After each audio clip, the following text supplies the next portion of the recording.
하나님 은혜 가운데 여러분에게 하나님 큰 은혜와 또 위로가 여러분 가운데 거하길 주님을 축원합니다. 우리는 얼마만큼이나 많이 이 지친 삶을 살고 있는지 여러분 스스로가 개개인적으로 더 잘 알 것입니다. 또한 특별히 오늘 이 시대를 돌아보면 얼마나 많은 가정들이 깨어지고 또 개인들이 갈 바를 알지 못하고 방황하고 있는지를 우리는 얼마든지 주변을 조금만 돌아봐도 알 수 있습니다. 더더군다나 오늘날 수많은 사람들에게 있는 더 큰 우울함과 또 마음의 슬픔은 그럼에도 불구하고 미래가 밝지 않다는 거예요. 그래서 여전히 소망이 없는 사람들처럼 그렇게 많은 사람들이 비틀거리며 살아가고 있는 것을 보게 됩니다. 그래서 이런 사람들을 향하여 주님은 찾아오시는 분이고 이런 사람들을 향하여 주님께서는 물을 주시는 분, 다른 말로 하면 위로해 주시는 분인 줄 믿습니다. 하나님은 하나님의 백성들이 힘겨워할 때마다 위로자들을 보내주셨습니다. 때로는 종으로 힘겨운 삶을 살던 애굽의 백성들에게는 모세를 보내주셨고 왕이 없어서 힘에 겨워하는 그 이스라엘 백성들에게는 12명의 사사들을 때마다 보내주셨고 또 후에는 마지막 사사라고 할 만큼 가장 멋진 한 사람 사무엘을 보내주시기도 하셨습니다. 그러나 모세도 어떤 사사도 사무엘도 하나님의 입맛에 맞게끔 그렇게 완전한 사역을 이루지 못한 것 같습니다. 그래서 하나님께서 가장 완전한 위로자로 우리에게 또다시 한 분을 보내주셨는데 그분이 바로 예수님입니다. 할렐루야. 한번 따라합시다. 예수님은 완전한 위로자입니다. 예수님만이 완전한 위로자예요. 예수님께서 오시지 않았다면 세상의 그 어떤 것으로도 우리는 위로받을 수 없고 만족한 삶을 누릴 수가 없습니다. 그래서 하나님의 가장 큰 위로로 오시는 또 이미 오신 그 예수님께서 오늘 이 자리에 함께 하시기 원하고요. 저와 여러분의 삶 속에 개입하시길 주님을 축원합니다. 때로는 우리가 빈손으로 세상 온 듯하지만 그러나 우리는 빈손으로 온 사람들이 아니고 이미 창세전에 우리를 택하셔서 하나님께서는 우리에게 이미 예수님의 영, 진리의 영신 성령을 우리 가운데 품어주시고 진리의 영인 성령과 함께 하시는 그런 복된 인생을 살아가도록 하셨습니다. 그래서 주의 영이 우리와 함께 하시니 우리는 뭘 누릴 수 있는가? 힘에 겨운 삶 가운데 있지만 자유를 누릴 수 있음을 믿습니다. 그러다 보니 어떻게든 우리 안에는 예수님에서 참된 평강과 기쁨이 넘쳐난 줄로 믿습니다. 그래서 주님은 어제도 오늘도 내일도 여전히 우리에게는 소망을 안겨주시고 세상 사람들은 뭐라 말할지 모르지만 그래서 우리에게는 여전히 내일은 희망으로 가득하다는 것을 여러분 믿으시기 바랍니다. 세상 노래만 내일 해가 뜨는 것이 아니라 우리 심령에도 하나님의 은혜의 빗줄기가 비쳐서 우리의 찬란 미래가 밝고 환한 그런 세상이 올 줄로 믿습니다. 예수님은 유대 땅에서 제자들과 함께 세례를 베푸시고 이제 또다시 다른 지역으로 자리를 옮기기 시작하는데 그 지역은 바로 갈릴리라는 지역입니다.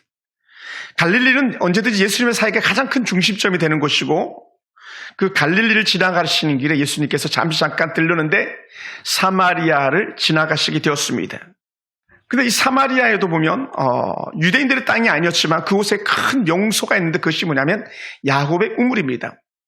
요즘이야 뭐 명소 하지만 그 당시에는요 그냥 우물은 명소가 될 수가 없는 거죠. 관광객들이 여기가 야곱의 우물이야라고 해서 요즘이나 관광하지 예전에 그러지 않았거든요. 단지 야곱의 우물이 있어서 그 지역의 사람들 풍성한 물을 누릴 수 있었으니 그 지역 사람들이 큰 축복이었었습니다. 이 야곱의 우물 곁에 예수님께서 잠시 쉬고자 하셨던 것이죠.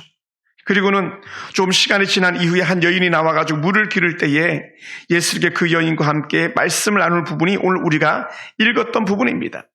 그래서 예수님이 물을 기르고 있을 그 여인에게 물을 달라고 청했었습니다. 예수님이 여인에게 물을 좀 달라고 할 그때에 제자들은 어디 갔다고요?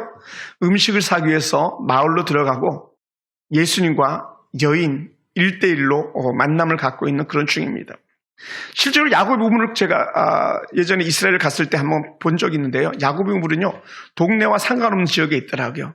물이라는 게 꼭 그 사람이 살기 좋은 데만 물이 나는 게 아니라 전혀 그렇지 않거든요.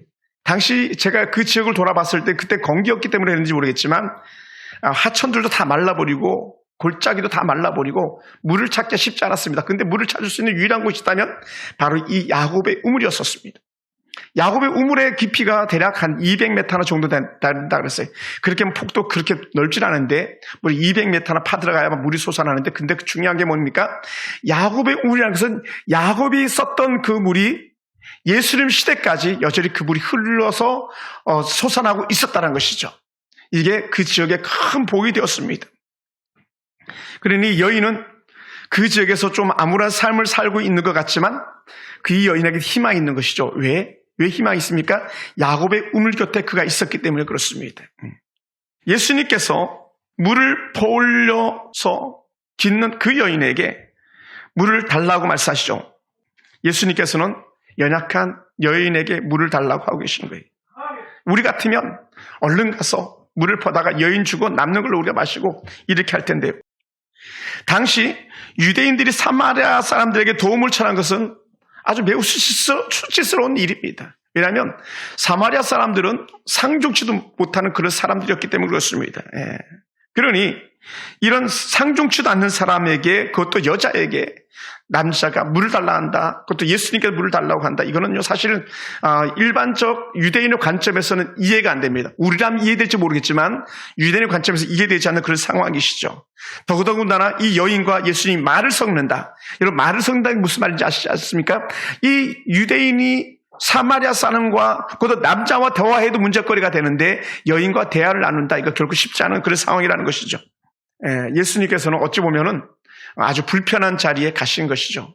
그리고는 또 이 물을 길러 나온 여인은 우리 이미 많은 설교를 예전에 들었었기 때문에 잘 알 수 있을지 모르겠습니다만은 이 여인은 누구도 사마리아 지역에서조차도 이 여인을 만나길 꺼려하고 이 여인도 지역 주민들을 만나길 꺼려하는 그런 상황 아닙니까? 왜냐하면 그 여인은 그 존재 자체가 그 지역의 수치거리고 멸시거리고 조롱거리일 수 있었기 때문에 그렇습니다. 왜냐하면 후에 가면 언급하고 있지만 남자를 5번이나 갈아치우고 6번째 갈아치우고 있는 그런 여인에게는 우리가 상상을 초월하는 그런 생각을 할 수 있었기 때문에 그렇습니다. 그리고 여인에게 뭐가 없습니까? 안정적인 삶이 없는 거고 정서적인 안정이 없는 거고, 어찌 보면 그런 참으로 힘겨운 그런 때를 살아가고 있는 그런 여인이었기 때문에 사람들은 그를 만나주지도 않고 이 여인 스스로도 부끄러워서 그렇게 만나려고 하지 않는 그런 모습을 가지고 있습니다. 그러다 보니까 어떻게 남들이 아무도 오지 않는 그런 시간에, 남들이라면, 당시 사마리아 사람들이라면 그 시간이 너무 더운 시간이기 때문에 낮잠을 자야 될 그런 시간에 물을 길러 나올 수밖에 없는 이런 처량한 여인에게 예수님이 찾아가신 것이죠.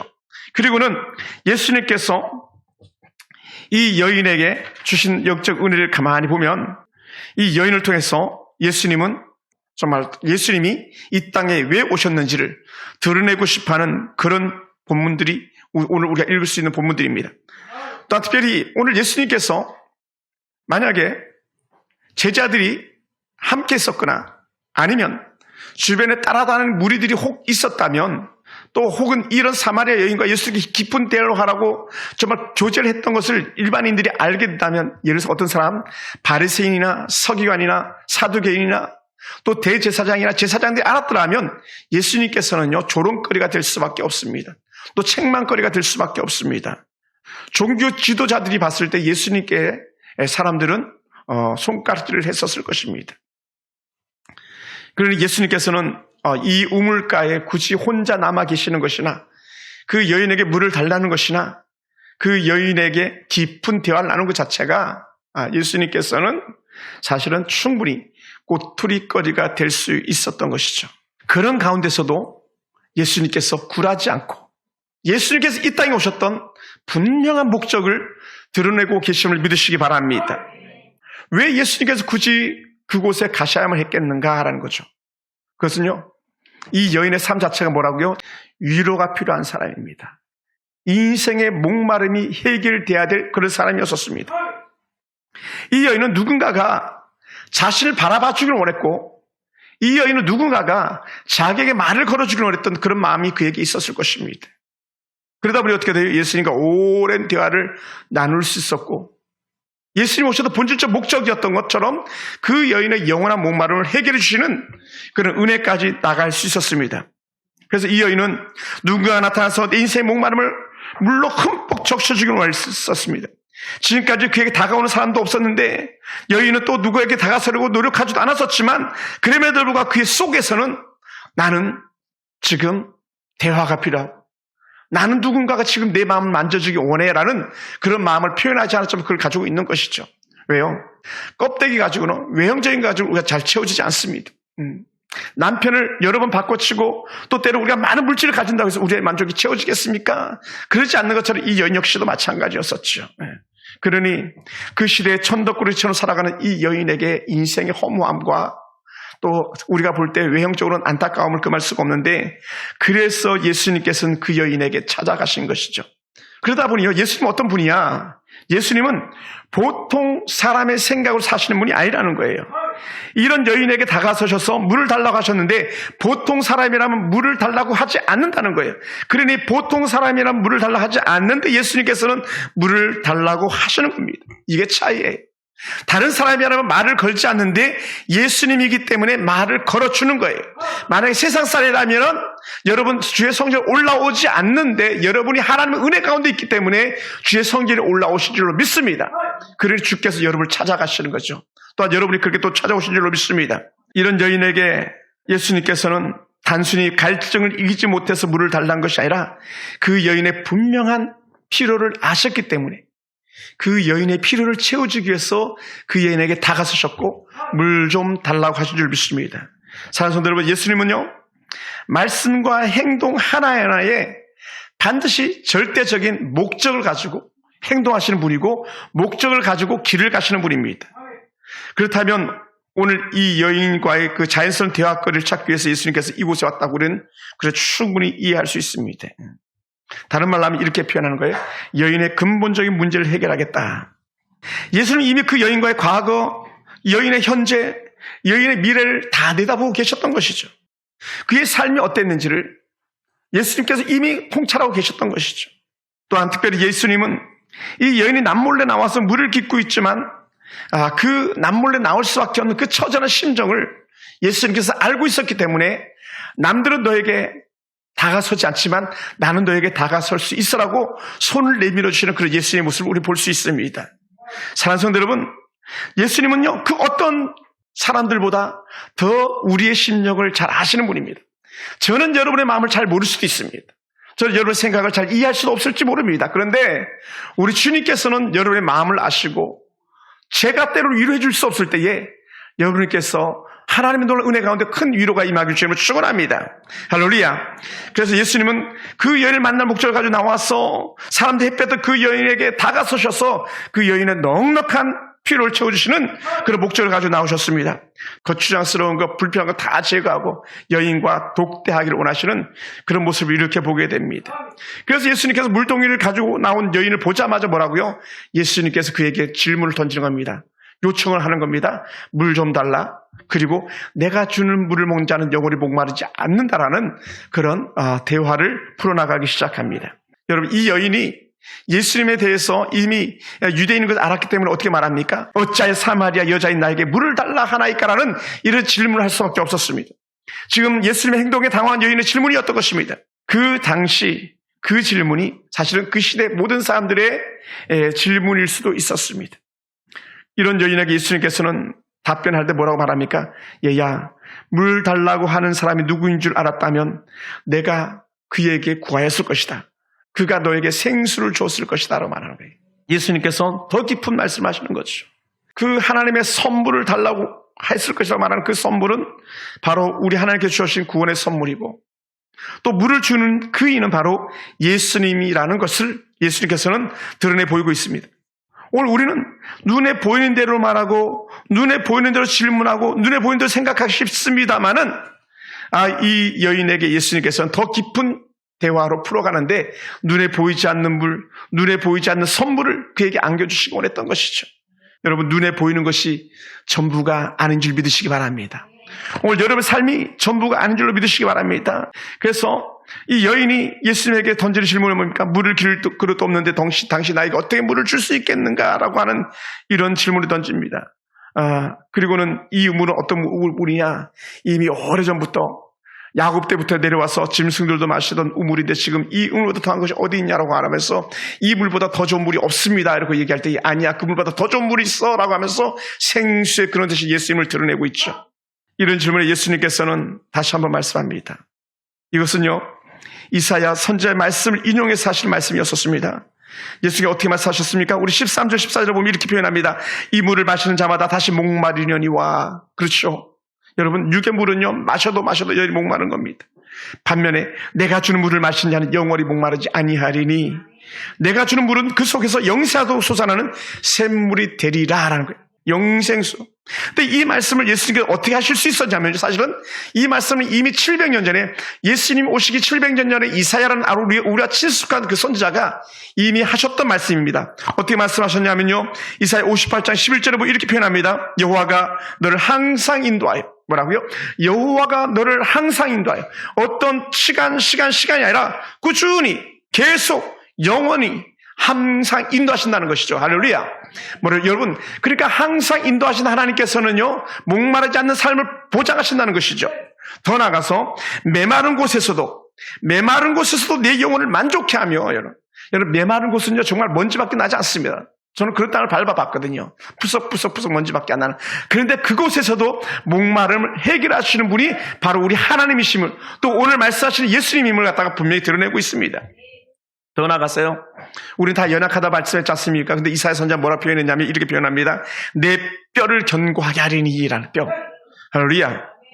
그래서 이렇게 표현합니다. 더 나아가, 너는, 한번 더 합시다. 너는 물된 동산 같겠고 물이 끊어지지 않은 샘 같을 것이라. 물된 동산이라 할 때 물된 동산입니다. 그냥 물이 흐르는 동산이 하고요, 물을 강제로 댄 동산입니다. 어떤 성경학자가 이렇게 표현하더라고요. 복 있는 사람은 악의 길을 쫓지 아니하며 물가에 심기운 나무가 씨를 쫓아 과실을 맺은과 같이 할 때에, 물가에 심기운 나무는요, 그 물가는 어떤 물가냐? 강제로 물을 들이댄 물가라는 거예요. 이스라엘은요, 건기와 우기가 확 구별되기 때문에 건기는 내가 다 말라버리는 그런 때입니다. 하나님께서 조성하셔서 일부러 물을 대주시는 동산은 물이 마르지 않는 샘, 그것 때문에 과실들이 잘 자라더라는 거예요. 할렐루야. 그러니 오늘 예수님께서 우리에게 말씀하시는데, 또 이사야 선지자를 통해서 우리에게 말씀하시는데, 너는 물된 동산 같겠고, 이것은 물된 동산은요, 사시사철 푸르름이 있는 거예요. 다른 말로 하면 꽃이 피고 열매 맺는 날이 12달 12번 과실 맺고 실과를 따드리면서 그 잎새는 약자가 된다고 했던 그 말씀의 근거가 바로 오늘 이 이사야 58장 11절에 이르는 말씀드렸던 것이죠. 그러다 보니까 어떻게 돼요? 물이 끊어지지 않니 그 샘이 얼마나 좋은 샘입니까? 그 샘이 바로 영생수가 나오는 샘이셨죠. 그래서 사람들은 때로는 이렇게 노래 불렀습니다. 솟아올라라 생명의 샘물, 흘러나라 넘쳐라, 이렇게 노래 불렀던 적도 있었습니다. 이게 샘물에 약간 노래인데, 물의 노래라고 이렇게 명명을 합니다만은, 사랑하는 성도 여러분, 예수님은요, 물이 필요한 사람들을 찾아다니셨습니다. 필요한 물은 없고 멈춰야 할 피만 흘리는 그 여인에게 예수님이 찾아가기도 하셨었습니다. 어떤 여인입니까? 10대 동안 12년 동안이나 피가 줄줄 흘러가지고 사람 구실하지 못하는 여인 구실하지 못하는 그런 여인에게 예수님께서는 물이 되어주셨습니다. 어떻게 하셨습니까? 이 여인이 예수님이 필요하다고 나왔을 때에 여인이 예수님을 만지는 순간, 예수님 옷자락 만지는 순간 그 여인은 완전한 회복을 이루셨습니다. 예수님은 그 12의 혈류병 걸린 여인에게 물이 되어주셨죠. 더 나아가서 이 사마리아 여인만이 왕따가 아니라요, 그 시대 왕따처럼 쓰임받았던 사람이 있는데 바로 삭개오 같은 그런 사람, 세리 삭개오입니다. 세리의 장이었지만 그는 세상의 최고의 부를 이뤘지만 그 주변의 사람들은 아무도 없었습니다. 그때에 누가 찾아갑니까? 예수님께서 삭개오를 찾아가시죠. 지위도 누구에게 뒤지지 않는 이 삭개오도 여전히 목마른 사람이었는데 예수님이 찾아가시니까 삭개오가 그 목마름에서 해가를 받습니다. 돈을 내어놓습니다. 예수님을 집으로 모시고 들어갑니다. 잔치상을 차려드립니다. 그리고 주님과 함께하는 것을 가장 큰 기쁨으로 누렸습니다. 우물가 여인은 누구보다 목이 마른 여인, 열대 혈류병으로 고생했던 여인, 인생의 모든 걸 포기되어진 여인, 또 삭개오 같은 사람들이 오늘 저와 여러분이 아닐까 생각되어집니다. 사랑하는 성도 여러분, 오늘 우리 가운데 주님 오시옵소서. 주님 내 안에 오셔서 나와 함께 하시옵소서라는 그런 인생의 고백이 저와 여러분의 고백이 되길 주님을 축원합니다.